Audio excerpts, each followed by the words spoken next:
Hello, everyone. My name is Juan, and I'm here to tell you that about 2 months ago, I fulfilled my childhood's dream. I joined a team of world-class divers, scientists, filmmakers, and explorers from the National Geographic Society on a scientific expedition to an island called Malpelo. This is one of the wildest and most remote places in our oceans, and it so happens to be the crown jewel of my country's waters.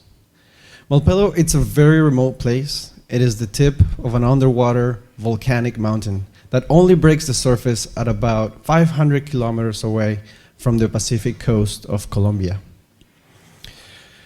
After 2 days of sailing, we finally arrived and a storm was cooking, just like the one you see here.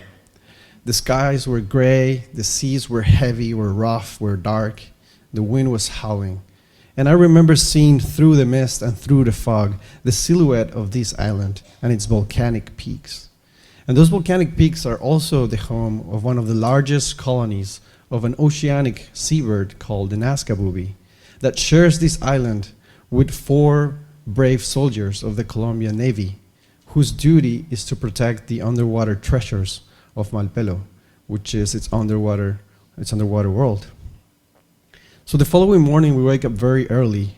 The sky is still gray, but the seas are calm. And it was time to get in the water and start exploring. So me and 2 of my colleagues, we jump into our blue jumpsuits and we climb into this very small glass sphere of a submarine. Our task was to go down to 300 meters below the surface of the ocean in search for the monster of Malpelo. So as we start going down, the first 5 to 10 meters, the water is absolutely beautiful. It's crystal clear and blue, and visibility, it's amazing. But as we start going down 10 to 20 and 30 meters, the water suddenly becomes very green and murky. Visibility is really bad. But at the same time, the animals start to show up.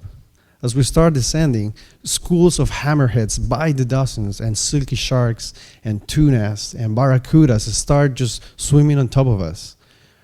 Manta rays will glide effortlessly above our heads as we start descending. This is the wildest and most abundant place I've ever seen. Imagine the biggest fish you've ever seen, multiply that by 10, and that's every fish in Malpelo.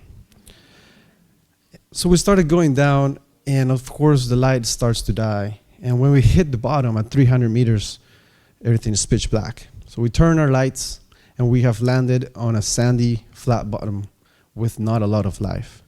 But it doesn't take much, since after we start moving the submarine, for us to find like a staircase of mud. And we start following that staircase, and only a couple minutes later, we come across the monster.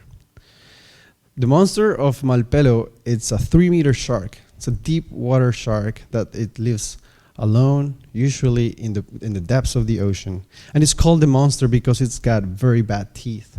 It's got pointy teeth, outward teeth, menacing looking, disorganized teeth. It's very, very ugly and menacing.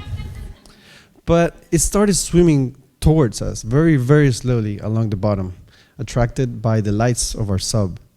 And it approached us and swam away. It was a really brief encounter, but as soon as that shark left, another 2 showed up in the scene. They too just swam and left. And after those 2, then 3 and 4 and 5.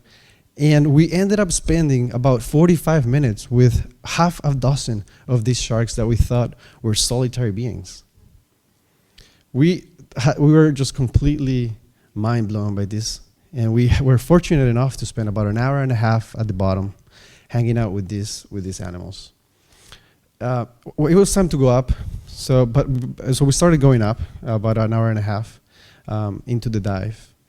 And to the right side of the submarine, something caught our attention. We decided to investigate, and as we started moving closer and closer, we found a massive fishing net, all tangled into a rocky outcrop just to the side of the ledge that we were just exploring.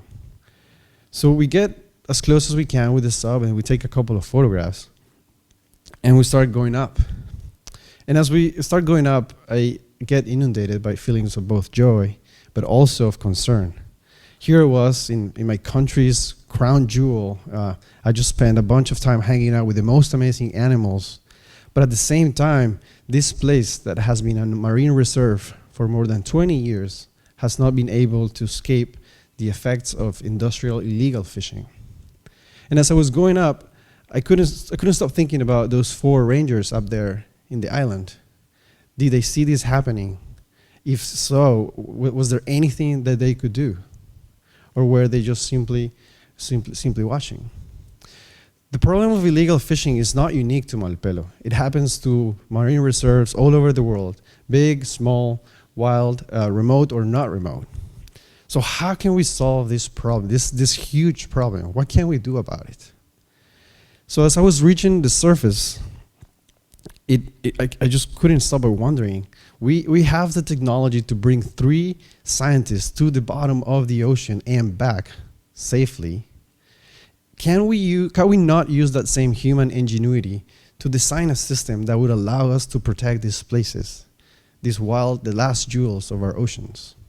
So for the past 3 years, I've been working just on that, on thinking about ways where how we can leverage technology, especially satellite and machine learning technology, to monitor fishing and protect these places. The same technologies that bring us Google Maps, the same technologies that help you find a restaurant where you're traveling, or the most efficient route from your house to your job. Can't we use the same technologies for the good of our oceans and to help people like those 4 park rangers of Malpelo to protect these last wild places of the ocean? Thank you.